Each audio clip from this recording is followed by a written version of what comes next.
What's up, everybody? Welcome to the How to Lead podcast, a conversation designed to help you develop yourself and those around you. My name is Adam. I am joined by Clay. Clay, I like the internet. I don't know if you're into the internet, but the internet, I like it. Yeah.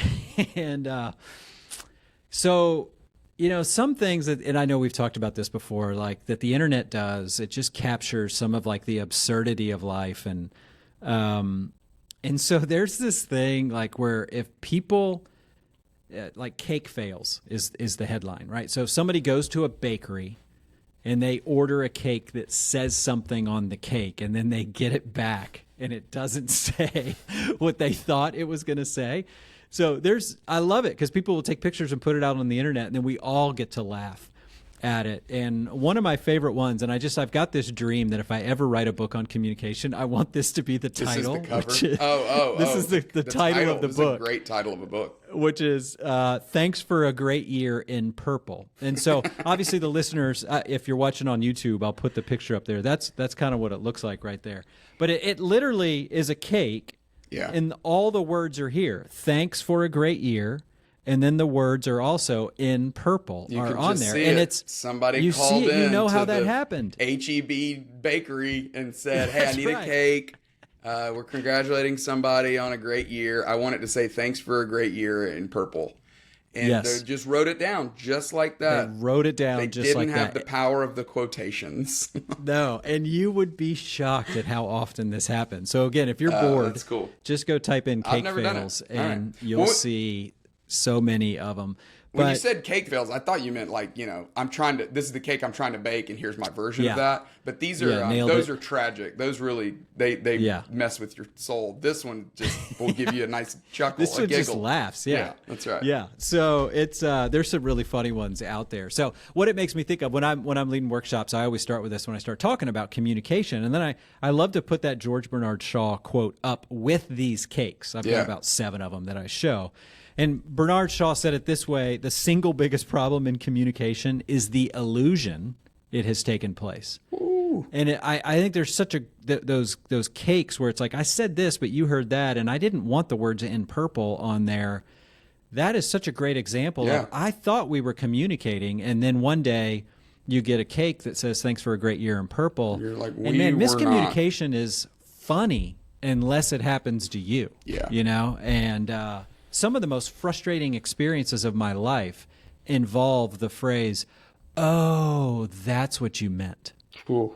You know, because it's like there was just a miscommunication with all of that. I mean, do you have PTSD from this? I do. Let me just say this. I do. Yeah. What's yours? I mean, when you said few things are more frustrating than thinking you were clear only to find out later you weren't. Oh my! I mean, Adam, I still have this. I mean, it's one of the greatest regrets I have as a leader. This younger leader that I was working with, he worked for me for 4 years. We had we had a great relationship.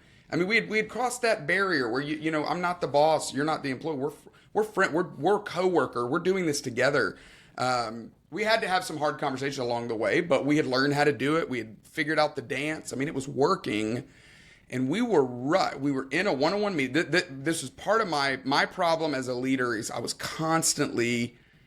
I just too often was in a hurry. So I was stacking meetings. I had something I had to get to, too much on my plate, going to something next.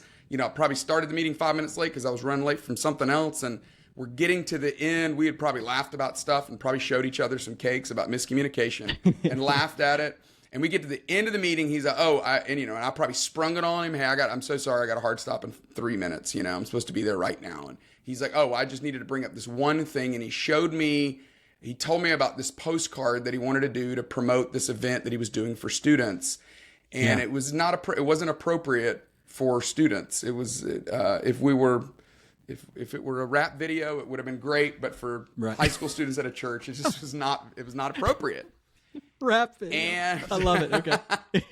Most things are appropriate for a rap video. Now that I think about it. But I thought I told him my opinion, but he did not receive that. And about a month later, I get a text.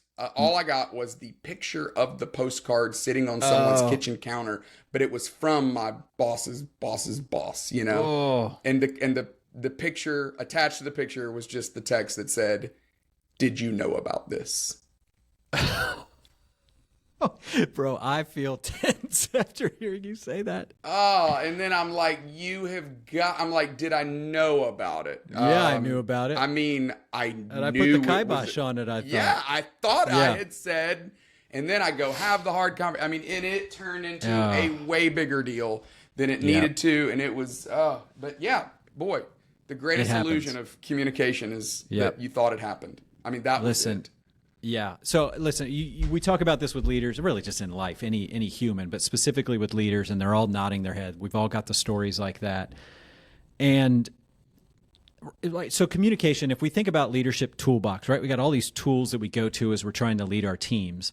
The tool you bring out as a leader every day, and I don't think that's an exaggeration, every day, the number one tool you use is communication.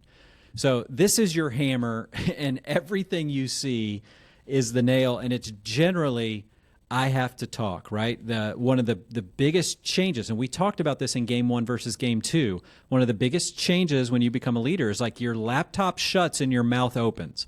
You do talking all the time. And so we've got to get better at this. And so what I want to do is I just thought, Clay, it would be fun and helpful and useful, real quick, 5 things that a leader can do to improve their clarity so that we can reduce frustration and get fewer cakes that say thanks for a great year in purple. And so because Adam, I love what you said.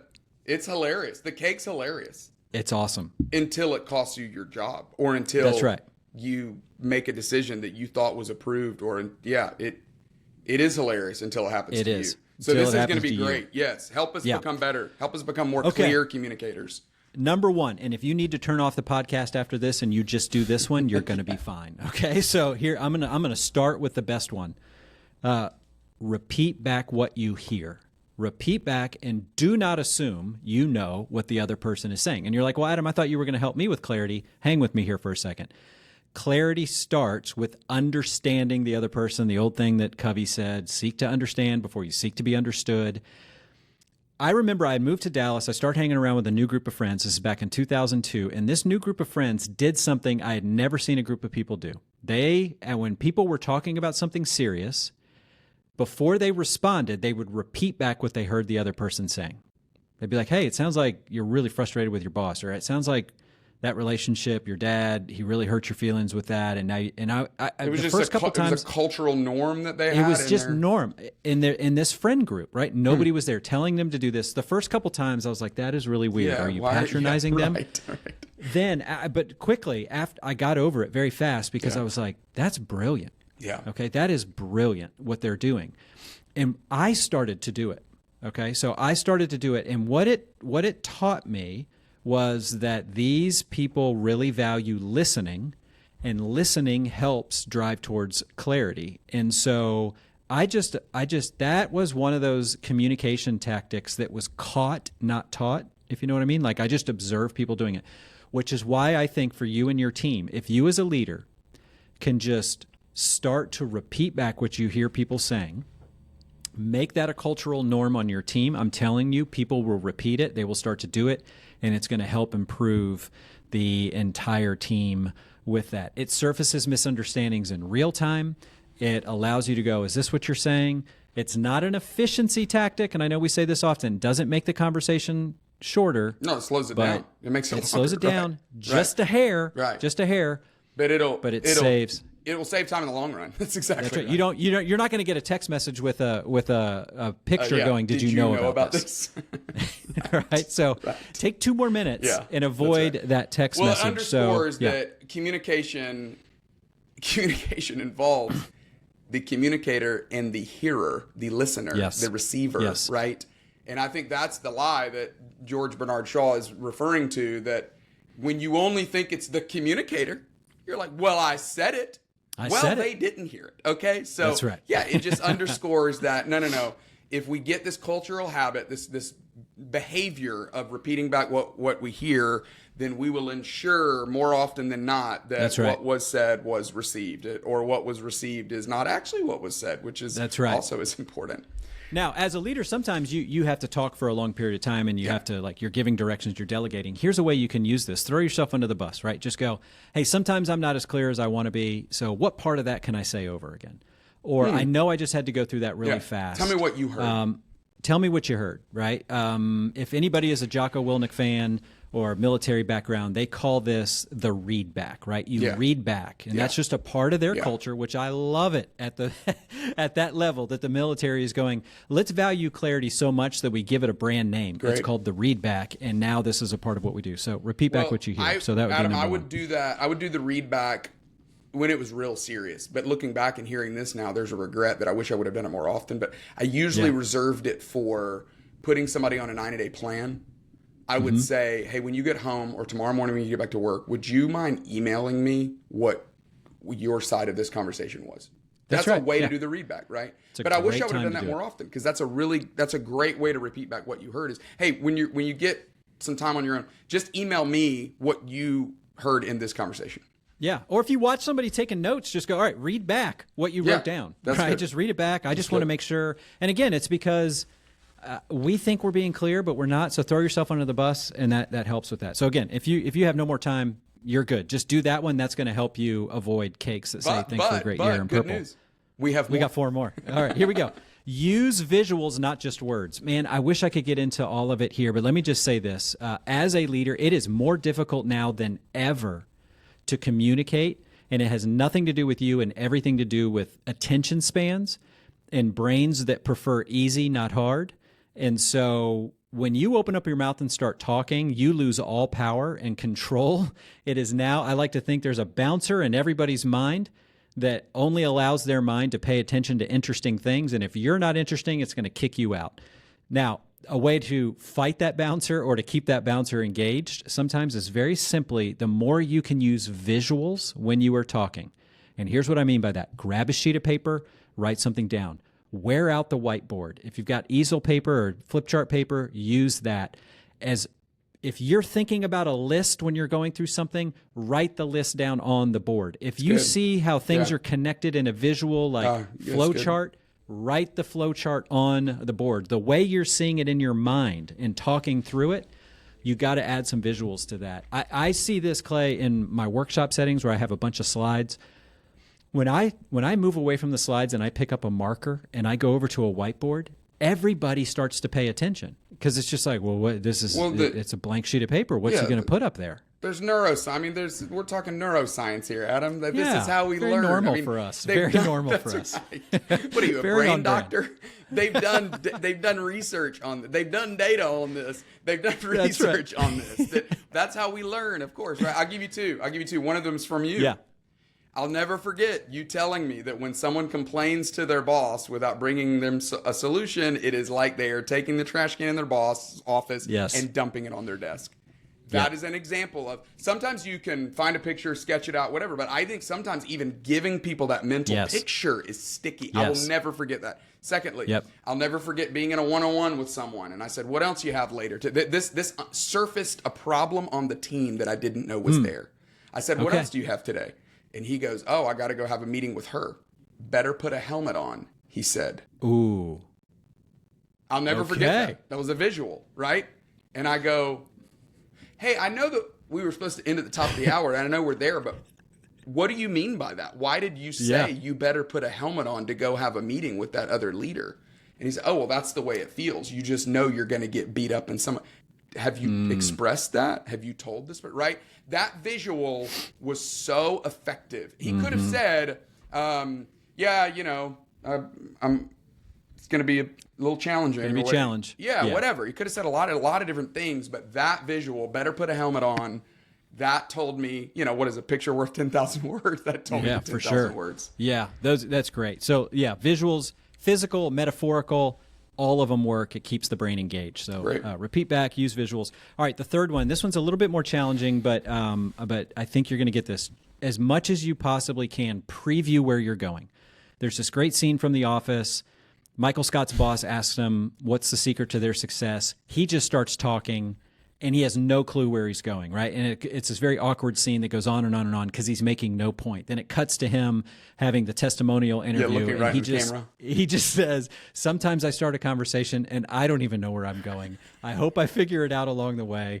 It's like an improv conversation, an improvisation, right? And it's hilarious, and we all laugh at it because we've all done it, right? And especially as a leader, you get interrupted. You have things, people are asking you questions. You were not prepared for this. And we just start talking. If we go back to short attention spans, our improv conversation is not going to be good, that we're going to lose them. So the more you can preview, and sometimes the preview is, that's a good question. Let me just talk that out for a moment. Like Michael Scott would have been totally fine if his boss said, "What's the reason for your success?" And he goes, "I don't know. Let me just talk it out for a moment." It would have not been a funny scene, but it would have been clear. Sometimes hey, I got 3 things I want to say.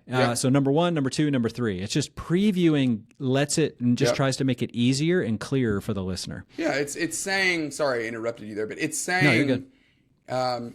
Hey, I don't think that's a good idea, but let me tell you why, and I want to get your opinion. That's right. It's that, right? Yeah. It's just saying, I don't see that we have time for that right now, but let me give you my reasoning, right? It's just, I'm going to go ahead and put out in front. I'm going to put it's leading with the headline, right? Here's the headline, right. And now here's the story. I think that is a very, it's an underutilized way of communicating. It really is. And so anybody that took debate in high school, I didn't. Somebody that took debate told me this is actually the rules of rhetoric. When in debate, you don't have slides, you don't have a lot of visuals, all you have is your words, and you need to keep the audience engaged. And they said the rules of rhetoric, and everybody will have heard this, they maybe just didn't know where it came from.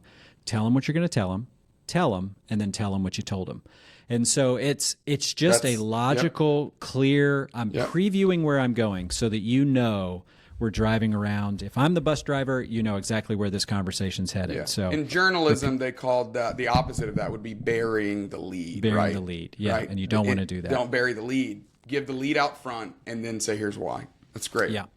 Okay, this one's a little more nuanced, but you got to learn how to match tone to intent. I think a lot of leaders are misunderstood because the whole Morabian concept by Albert Morabian out there at UCLA talked about words, body language, and tone.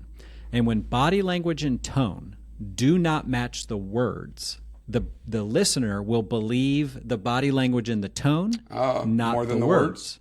Interesting. Yeah. So if your tone and your body language does not match intent, they're going to walk away from that going, great. I know they said I'm a valued team member, but everything on their face and everything about their tone said I'm their least favorite person in the world. Yeah. That's what I believe they were really trying to say. So we've got to be very, very careful. My brother-in-law jokes around when he first got married that his wife had these fine ear hairs that picked up on something he didn't know existed called tone. So there's a visual, right? There's a good visual. Good, yeah. Listen, everybody's got the fine ear hairs. That's where we are, like from the EQ, social IQ piece. That's where we pick up on intent. That's right. What's this person's tone? Are they smiling? Are they open? Do they seem frustrated? And so you got to work on matching that tone and intent. That may be one of the biggest areas where you're struggling right now, is because everything you're saying is coming across sounding angry, frustrated, irritated, and they're all hearing, I'm dumb, I'm stupid, I shouldn't bring you any sorts of questions. Well, that story I told earlier about when I thought I had said, no, that's not a good idea. When I read your notes earlier, that's the one that I go, oh, there it is. I did not match the tone to the intent because the tone of the meeting was very jovial, it was very light. We were having a nice time, wonderful conversation, but I needed to say, hey, actually, I think this is serious. I don't think that's a good, right? I needed to match and I didn't. It was just in the flow of the casualness and lightness of the conversation. This can go both ways, right? I mean, you can say something in a real serious way, and then somebody goes and executes this whole project, and you're like, I was just talking about that. I didn't think we. That's right. But the way you said it seemed so serious and important to you. It seemed like a directive, yeah. Exactly. And then on the flip side, you can obviously say something really important in a very casual way that doesn't match it either. So, that would be like announcing a reorg with an upbeat email. Right? That's called tone deaf. That's a disaster. That's right. That's good. Okay, so tone and intent. We could do a whole episode on tone, but it's if you're struggling with that, you need feedback. And again, maybe we can do a future episode on that. There's more to say. All right, last one. shouldn't be a shock to anybody, but listen, share bad news in person, not by text or email. It's fine to share good news on text or email. It's fine to encourage on text or email, but there's so much miscommunication that can happen when you are trying to coach somebody, share bad news on text or email. And so I hate giving the just don't do it. I mean, it's just pick up the phone, have a Teams call, walk down the hall, schedule the coffee, go to lunch. That will reduce so much miscommunication based on what I just said, because you're going to be able to match your tone and your body language. When you send an email, it's just words. And yeah, the emojis may help, but it doesn't make up for all of it. So those are 5 ways that, again, I just see that you can try to improve your clarity, because this is a tool you use often. So repeat back, use visuals, preview where you're going, think about your tone and body language, and then just sharing bad news in person. I love, when we talk about communication, Adam, there's so many different ways you can think about it. Are we talking about one to many, one to few, one to one, right? Yeah. I would say this applies to all 3 of them, these ways that you're helping us become clear communicators. This matters if you're standing up on a stage holding a microphone. This matters if you're in your team meeting, or these work if you're one-on-one in a personal conversation with someone. Before you hit send, before you open your mouth, you got to ask the question, am I being clear? And how are they going to hear this? Are they going to hear this the way that I meant for them to hear it? So 5 habits for you might be overwhelming. Yeah. I don't know. Pick one. For some of you are overachievers. Those Enneagram 3s are like, you can't overwhelm me. Give me 7. I can do 7. I'm surprised you didn't have 7. Well, we gave you 5. Pick one. Pick 2. Pick a couple of them, and then just practice it. Right? It is. I love that you started with that first one. If you want to start with any of them, just repeat back. Just start with that. You can do that one by the end of the day. Get home. You ask your spouse how her day went. Just repeat something back. You hear how your kid's day went. Repeat it back. You're in your next meeting. Just before you end, just do a read back. I'm telling you, you will be shocked at what people hear sometimes, and just the way, like I said, it's caught, not taught, and that one catches on pretty quick, because I think everybody, it may be a little weird at first, but then everybody's just going to be like, hold up, that works. Let's do that, and that just becomes a habit. Hey, Adam, speaking of repeating, can you give us that George Bernard Shaw quote one more time? Let's do it. Yeah. The single biggest problem in communication is the illusion that it has taken place. There it is. That's it. All right, Clay. As always, great to be with you. See you. Well, that's all we got for today's episode of the How to Lead podcast. You can always reach out to us via email. We can be reached at info@howtolead.work. That's info@howtolead.work. Every episode is mixed and edited by the team over at Sound of a Rose. You can learn more about them at soundofarose.com. Thank you so much for listening. We'll talk to you again next time.